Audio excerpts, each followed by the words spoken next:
Brought to you by the Every Dollar app. Start budgeting for free today. So I lost my job back in November. I haven't really been able to recoup on finances between job to job, up to $13,000 in credit card debt, living paycheck to paycheck. It's difficult to get out of that. How can I get out of this? What were you making at your old job in November? $80,000 a year. Doing what? I was a truck driver. Why'd you lose your job? I got pulled over and got a bogus ticket. Got it reduced, but now jobs still see the ticket and they just won't take me back. Mm-hmm. Okay. Would that be true if you were driving in city, or is that just over the road? Over the road. Yeah. So, because a CDL is a pretty valuable thing to have, as you know. Right. And I don't think a single ticket, unless someone was hurt on the occasion that the ticket was issued, a single ticket for speeding or something else is going to keep you from landing anything. Yeah, was it a DUI?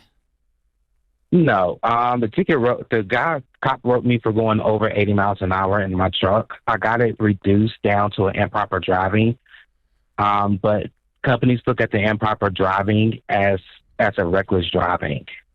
So they still look at it as a risk. Mm-hmm.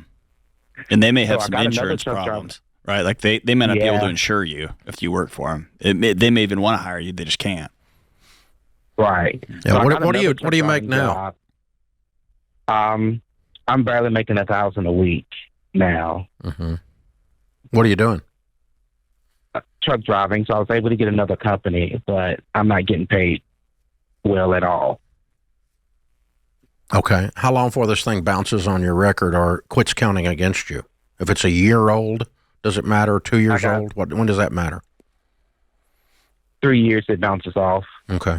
All right. Because that, what you've got, what you're describing to me, Jake, is not a debt problem. It's an income problem. Right. And so you went from 80 to 80 a year to 1,000 a week, you said? Yes, under 1,000 a week. Okay. Around about 700, sometimes 600, maybe 800. Okay, so you're down to about 50. And so how much is your car payment? So I have no car debt. Good. Car's paid off. Good. Rent is $1,400 a week. A month? Oh, I'm sorry, yes, a month. Yeah, okay. All right. I pay life insurance on me, my mother, grandmother, and father. Mm-hmm. So that's around about $350 to $400 total a month. Mm-hmm. Phone bill. Mm-hmm. Are you living with your parents? I'm not. Okay. Why are you paying their life insurance? They're older. They don't really have life insurance on themselves. Mm-hmm. So I just went ahead and took that up on my end. Yeah, you don't really have the money to do that.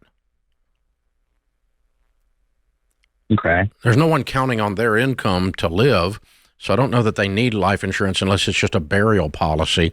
And a burial policy shouldn't be $350 a month for 3 people. No, I have over 10K for my mom, 30 for my grandmother, $500,000 for my dad, and I think I got 50 for me. Yeah. Okay. I think you need to go to Xander Insurance and call them and do a review of your insurance policies, because I think you're getting screwed on your insurance policies and you're buying policies you don't need. That's one thing we can do. But the second thing is the big deal here, I think, is probably get on a written plan. Let's get you on the Every Dollar budgeting app. I'll give it to you free for a year, a premium version, so you can get in there and learn how to work these baby steps we talk about, because you have to make every single dollar that you make behave. You don't have room for any slack, okay? And I want you to keep working on this job thing. One of the things you need to do is say, all right, it's not that it's not that no one will hire me, because that's not a true statement. What a true statement is it's difficult to find someone to hire you. That's a true statement. You follow me? Okay. I mean, if you want to drive, if you want to go do something else, it's not difficult at all. I got lots of speeding tickets. I got no issue with this. Okay, so, but I don't drive for a living where someone's trying to insure me or something like that. Thank God. So, because it couldn't happen, I'm telling you. But anyway, so all that to say, maybe a different line of work. Maybe this is your cue to move off into the other career you wanted to go to, or maybe it's difficult to find something and you haven't found the one yet. But I think your new part-time job is talking in person to anyone at a trucking company, not sending in an application with monster.com, going over there with your buddy who's a driver. He walks you into the boss's office and you sit down and talk to him. You tell him what happened and say, "Can you get me on?" That's the only way. Okay. That's how you trump card this thing. You follow me? Yes. Because if they're just look down and see this on an application, they throw the app in the trash. That's what you've been experiencing. But I think you trump it with knowing someone inside the company that walks you in there. And then if it's not an insurance issue, like John brought up, and that may very well be true, then maybe that gets you there. So we're going to give you every dollar, and I'm going to give you Ken Coleman's book, Proximity Principle, which is how to land a job the way I'm talking about. And that's the proper way to get after it. And I want to say this. I was instantly turned off, Jake, by the way he said, "I got a bogus ticket."